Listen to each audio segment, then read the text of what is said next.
28వ తేదీ గురువారం రోజున ఋషి పంచమి పూజలు. ఈ ఋషి పంచమి అంటే ముఖ్యంగా స్త్రీల వ్యవహారంలో వారికి ఉండేటువంటి ఋతు దోషాలు తొలగించేటువంటి ప్రత్యేక పూజ ఈ ఋషి పంచమి పూజ.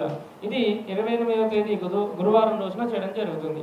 ఉదయం 6:30 సింధూర వర్ణంతో అభిషేకం చేయడం జరుగుతుంది.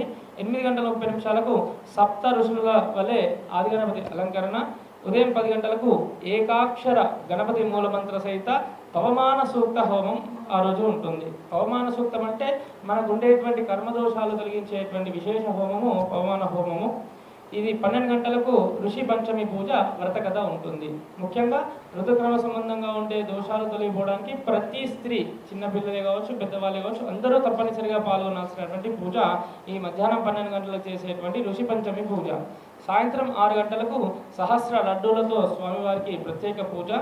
సాయంత్రం 7 గంటలకు వరికొండ కాంతారావు గారిచే విగ్రహారాధన బహుదేవతారాధన అనేటువంటి అంశం మీద ఉపన్యాసం ఉంటుంది. 7:45 రాజ దర్బారు సేవ. 29